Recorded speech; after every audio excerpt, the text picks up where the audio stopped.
Welcome back to the algebra series. In our last lesson, we talked about multiplying algebraic terms and introduced the properties of multiplication in algebra. Before moving into today's topic, let's quickly remind ourselves of those properties. 1. Commutative property. This property states that the order of letters doesn't matter in multiplication. For example, 3 times x is the same as x times 3. Both will give 3x. Another property is the associative property. This property states that the way we group terms doesn't change the result. For example, bracket open 2 times x, bracket close, times y can still be written as 2 times bracket open, x times y, closed bracket. Both will give 2xy. 3. Distributive property. This property states the term outside a bracket multiplies every term inside the bracket. Example, a, bracket, b plus c, bracket close. A will multiply all the contents inside the bracket. This becomes a times b, which equals a, b, and a times c, which equals a, c, which becomes a, b plus a, c. Keep these in mind, because the distributive property is the key to today's topic, expanding brackets. Now, let's dive into expanding brackets, step by step. When numbers or terms are written inside a bracket, we have to clear or remove the brackets for us to further simplify the numbers or terms. Here we are going to look at different cases of removing brackets. Case 1, when we have single number outside the bracket. Example, 3 bracket, x plus 4. Here, multiply 3 with each term inside the bracket.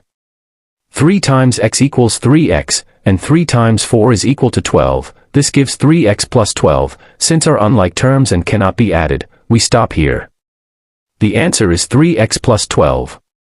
Case 2. Single term with variable outside the bracket. Example, 2a, bracket, b plus 5. Multiply 2a with each term inside the bracket. 2a times b equals 2ab. 2a times 5 equals 10a. Bring them together, we have 2ab plus 10a. Since they are unlike terms, we cannot combine them, so the answer remains 2ab plus 10a. Case 3, bracket with subtraction inside. Example, 4, bracket, x, minus 3. Multiply 4 with each term. 4 times x equals 4x. 4 times minus 3 equals minus 12. Answer equals 4x minus 12. Case 4, negative term outside the bracket. Example, minus 2, bracket, y plus 6.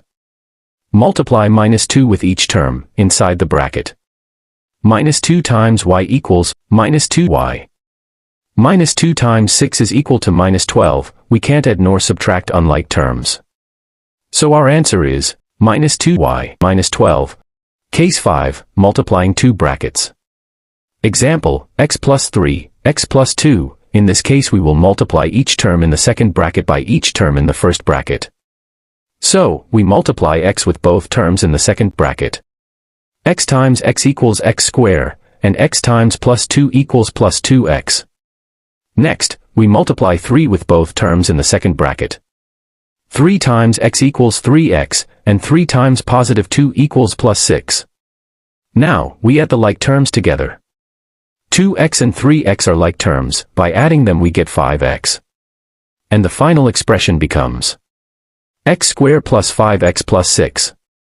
No like terms, so this becomes our answer.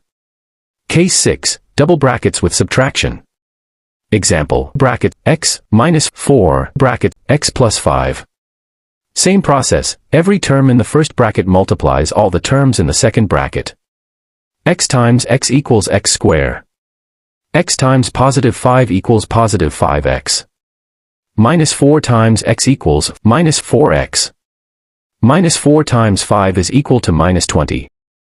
Next, we simplify the like terms. 5x and minus 4x are like terms, so we subtract. 5x minus 4x equals x. The final expression becomes x squared plus x minus 20. No like term, so this is the answer. And that's it for today.